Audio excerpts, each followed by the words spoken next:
بسم الله الرحمن الرحيم والصلاة والسلام على أشرف الأنبياء والمرسلين سيدنا محمد الرسول الأمين وعلى آله وصحبه الطيبين. Sahwa FM welcomes you to their second episode, Consistency in the Workplace. In this episode, we will be discussing how one may practice consistency in the workplace, whether it be in school or at work, and what habits one should practice in order to provide a consistent performance. For this episode, it is our honor to welcome a highly respected teacher within the school's English department, and one that's advice may not be overlooked. Ms Eithne McGuire, welcome. Thank you very much.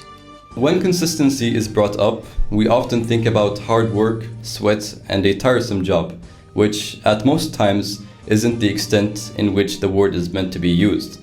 What do you think, or what would you advise your students and our brothers and sisters in our Sahwa schools to practice throughout the summer so that they may prepare for a fruitful academic year after the summer break?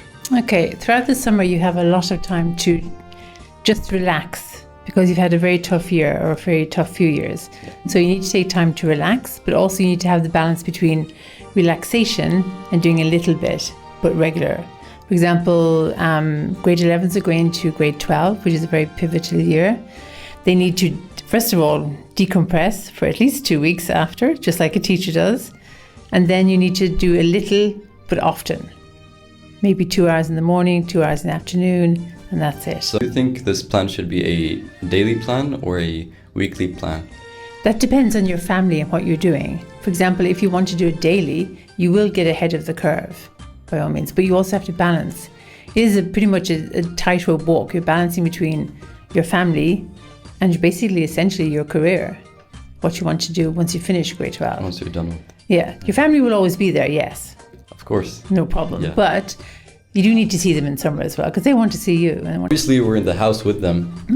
Speaking from a student's perspective, we were with our family the whole time, the whole year. But we weren't paying enough attention. No, and you're in your room studying. They're in the kitchen, sitting room, or wherever they are, and they're doing their thing. Yes. You need to have family time. Because you're only 16, 17 months. That's right? all but also you're 16, 17 months for your exams. So that's important. But if you get the balance correct, then you're fine. Definitely. But you do need to have a plan, like a calendar or a plan or some kind of situation that you can follow through. But then you also have to follow through. Not just plan and then... No, because I make plans and I never follow through. But I have them all on paper. They look very beautiful. But I don't necessarily follow through. It happens to the best of us. And oftentimes having a plan is much better than not doing anything at all. Yes. I mean, you don't have to be the best in mathematics in order to appreciate it. Yeah, I do appreciate it. But speaking about it from a mathematical perspective, if you have 1 to the power of 365, say 365 days, you're still going to get 1. But say you have 1.06 to the power of 365. You're going to have a much greater result than 1. And that all comes down to having these small efforts and them gradually multiplying over time. And speaking about habits, what do you think some good habits are away from the summer break, something that would last much longer than high school? Some habits that would bring us to a great outcome? Ooh, that's a difficult question to answer. I would say the habit of being grateful for what you have, what you can do. If you're going to be consistent, you don't necessarily have to be consistent all of the time, but as regards having a goal, you have to be consistent. And it is little and often. That's what I'd always recommend. Don't pack in 10 hours of study a day, because what will happen is you remember 1 hour of that study. 2 hours, even 5 minutes, 10 minutes reading an article in a newspaper, that helps. But it has to be often. So little and often is fine. So it also has to be effective. There's an effectiveness factor. There's a goal to it. There's an actual goal to it. So if you're consistently good and consistently working, the results will show. Because you only get out what you put in. If you put nothing in, you're going to get nothing out. So if you do little bits, even if it's just writing the title of your extended essay, you started. That's a little bit. That's more than you did yesterday. But your generation tends to want it, here. And then you ask the question, what did I get in that exam? Straight away. That's something I noticed when we're done with an exam. Straight away you ask. We ask. And literally I'm in the classroom about to mark the papers. Did you mark the paper? Yeah, so again, that's what we do. It's an issue, So it's not a problem, but it's just I just got it in, so yeah. I mean, eventually it would build up to a problem, don't you think? Yeah, it would build up to a problem because you're asking every single teacher. And then you're worried about the grades when you should be continuing on with your little consistent efforts at doing something else. So if you're waiting for your maths result, do your English. If you're waiting for your English, do physics or whatever. Keep being consistent in your work. And managing your time as well. Yes. Not just asking about if you're just waiting for the result and then you go on to do something else, then there's an issue. That's going to happen. But on a much larger scale, a problem that would arise from this would be impatience, I'd say. Yes, I'm very impatient. I'd like to know things immediately. I'm very much like that. But you have to learn to be patient because, for example, when you finish your exams in GED or GP, you have to wait at least 6 weeks before the results.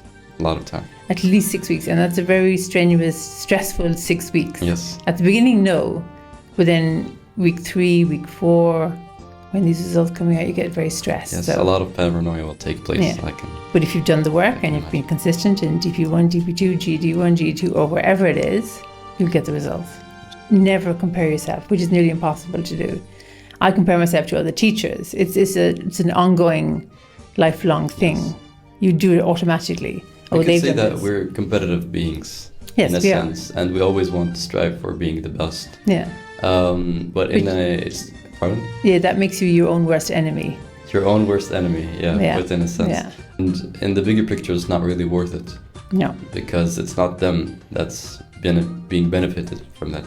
No, and it's not you being benefited from it either. No. It's good to have good competition, like, healthy competition with somebody else in the class or whatever, in maths or physics or English. That's good. Healthy competition is good as long as that's not what's driving you. If that's what's driving you, you're never going to succeed. It's very wrong. Yeah, wrong never goal. going to succeed. It's a wrong goal to outdo whoever in the class. No, you're doing it for you. If you want to become a doctor, you do what you have to do to become a doctor. It's not, I'm competing with whoever else in the class because they want to become a doctor. Yeah. It's your. So don't be your own worst enemy by comparing yourself because no two people are the same. Not even the twins that are in the class are the same. They've got different, strengths and weaknesses. Yes. So. Yeah, and we've talked about this in TOK, remember? Yeah. We talked about the twins, even their DNA is different. Even the DNA is different. They have different strengths and weaknesses. Yes. One is good at physics, one is good at maths. So they even can't compare themselves. I'm sure they probably do, but you can't compare yourself because you are who you are, and that's it. Yes, Everybody's your own individual. entity. Yes. And there's a factor of sort of fate in there. If you're destined to be something, you can't really be mad about it. And you can't argue with You it. can't argue, so it's much better to be grateful with what you have, but that shouldn't slack you off. No, if you've put like I said, if you put the effort in, you'll get it. If you haven't put the effort in, you won't get it. It's as simple as that. Yeah. I mean, I never wanted to be a teacher. Look at me now. How'd that turn out? That turned out extremely well. Extremely well, We're yes. very happy to have you on Sahwa, Miss. Okay. Thank you, Ms Eithne. That was our time together. Wish you all a pleasant summer break, and thank you very much. Enjoy.